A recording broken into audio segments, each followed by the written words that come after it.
Hello everyone, welcome to my channel ID Guru. My name is Anura and today we will be discussing the last stage of the ADDIE model, that is the evaluation stage. Till now we have discussed how to have an analysis of content, how to develop it, how to deploy it and make sure that it reaches the audience properly. Now in the end we need to know whether the training was a success or not and whether it needs further revisions and evaluations. So for this, we use the Kirkpatrick's 4 levels of evaluation model.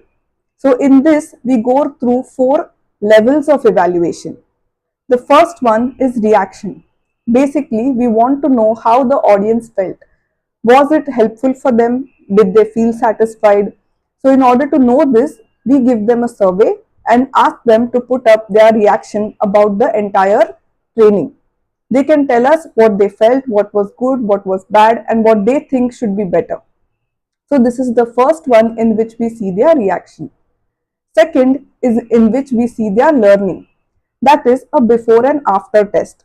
So at the beginning of the training, we give them a test and at the end of it, we give them the same test to see if there is a difference. Basically, we want to see if there is an improvement in their learning.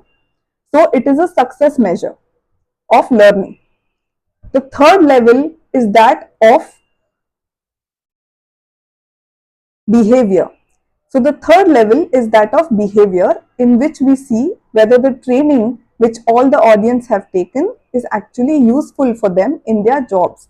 That is, do they actually use the information that they have learned in their daily lives or in their work profile.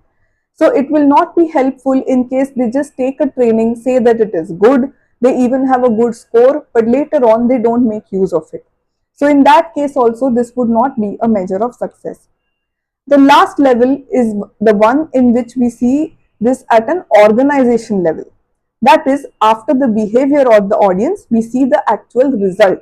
That is, at an organization level, if all employees have taken the training, then we see that is this making a difference in terms of cost, in terms of job satisfaction, customer satisfaction, customer retention, and so on and so forth. There are many other points in which we can see whether it is making a difference because the company has invested so much in training their employees, so they would want to know whether this has made a difference or not.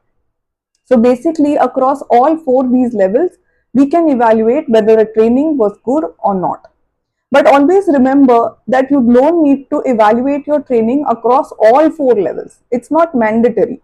You can pick and choose. So remember that it is always, the higher the level, it is always costlier and more time consuming to evaluate whether this was effective or not. So always all 4 levels is not mandatory. So I hope you learned something from this video. You found it useful. In that case, please like, share and subscribe to my channel and do share it with your friends and family. Thank you.